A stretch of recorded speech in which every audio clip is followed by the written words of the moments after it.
2018 KTM 790 Duke. KTM has been teasing us with glimpses of the new 790 Duke for the past year, but the wait is finally over.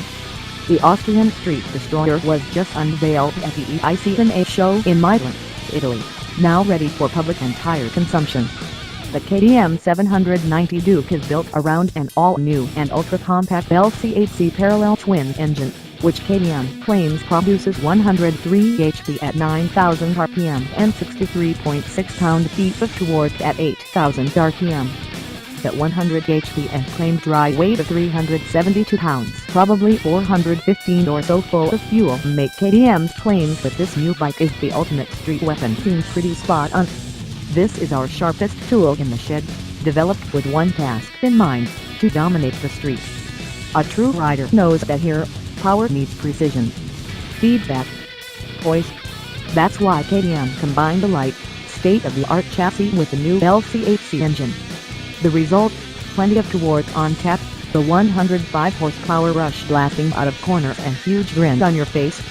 In order to slingshot this telepathic lightweight even further ahead, advanced ride-by-wire, integrated connectivity options and next-generation rider aids are here today. But that's not the end of it. Imagine an up-and-down quick shooter that takes its name extremely seriously.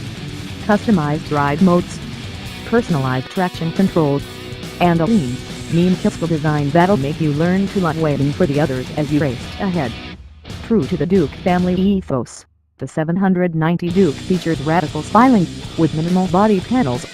It, however, does not look as edgy as the prototype, but it's close. The 790 Duke employs a steel frame, with the engine as the stress member, in order to save weight, which stands at 169 kilograms. KTM has used WB's suspension at the front and rear. The 43mm split-function USB forks are adjustable while the gas-charged monoshock at the rear is adjustable for preload. Braking beauties are handled by twin 300mm discs at the front with 4-piston, radially mounted calipers and a 240mm single disc at the rear, with a 2-pot caliper. The KTM 790 Duke is also pretty well equipped with a suite of electronics. In addition to standard Bosch ABS, the motorcycle also gets cornering ABS. The ABS can be turned off on the rear wheel to engage in some supermoto-style riding. Then there's the lean-sensitive traction control and riding mode with a special track mode that is customizable. Other features include a quick shifter, launch control, full-color TFT dash and WP steering damper. The KTM My Ride system is available as an optional extra. They're calling this new motor the LC8C for compact and say the new bike will feature ride-by-wire throttle, variable fuel modes, and multi-level traction control. Hopefully I've done enough good in this world and earned enough pharma points that they'll give us cornering ABS as well. Obviously, there's a lot about this prototype that won't make it onto the production version. That insane exhaust, gone. Some sort of weird headlight that isn't a headlight, but they might have somehow hidden the projector LED in there. Nope, also gone. The extreme shape of the tank. Likely not like that. No. But, if this thing makes close to 100 horsepower and manages to come in under the 420-pound FV09 and comes void of the fueling and suspension issues, this thing is going to be monsters. The venue for our chance to sample the Duke is Ross-held Panoramastrasse, Germany's tallest mountain pass. The serpentine route that twists, turns, and cuts through the rock.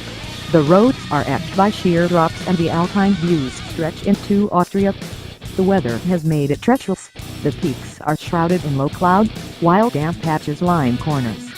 It's scary, but also a great place to test the manners and composure of a road bike, if a machine can give you what you need in conditions like these. It's sorted. Our prototype bike wears the careworn scars of thousands of miles of intensive road testing.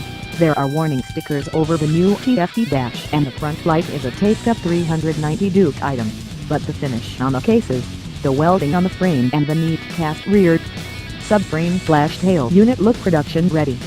There are lots of neat touches too. The monocoque subframe/seat unit is clever and the internally braced swing grip looks quality. The swinger is long enough to incorporate the catalytic converter, which is integrated into the center of the bike. The 790 looks narrow, well thought out and sharp. The wide, flat seat will be low enough for smaller riders, and as soon as you get on the Duke it feels light, just like a 690 Duke. The TFT dash is clear and simple, but tells you everything you need.